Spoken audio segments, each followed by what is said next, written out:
আব্বুরে আমি বলেছিলাম, আব্বু আমার হেড মেরেছিল। এই ঈদে শপিং করার জন্য আমার ডেটু আমার জন্য একটা আপ ডাউন বিমান ভাড়া করেছিল, কিন্তু বিমানটা এখন খ্যাপ মারতেছে ঈদের ঝামেলা। ওই তা আমি কেরা করিস না, বিমান দিয়ে যেতে আমার ভালো লাগে না, আমি হাইটটাই যাই। ওই তোরা যে খাসার কাছি দিয়ে যে বন্ধ ভাড়াইলাম, তুই তো খাসার কাছি তুই আয় করছ। হারাম দাদা তাড়াতাড়ি যা। ঈদ তো আই বললো, মাথা আর আমার ধরে না। এবার বাংলাদেশে শপিং করা যাইব না, লন্ডন যাই আমরা। লন্ডনে কাপড় সাপড় ভালো। হ্যাঁ বন্ধু, আর কইস নে, এই ঈদের কেনাকাটা লয়ে তো আমি খুব উদ্বিগ্ন। হ্যাঁ, আমি ডেটুকে বলেছি, ডেটু আমাকে প্রতিষ্ঠিত দিয়েছে। হ্যাঁ, ডেটু আমাকে বলেছে, ডেটু আমাকে নার্সারির টাকা দিবে বলেছে, কারণ ডেটুর আমি একমাত্র পুত্র যে।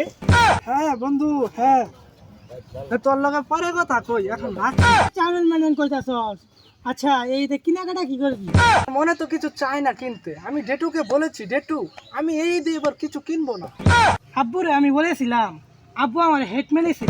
ও হ্যাঁ, আমার ডেটু এখন আমাকে আর হাত দেয় না, এখন দৌড়ায়।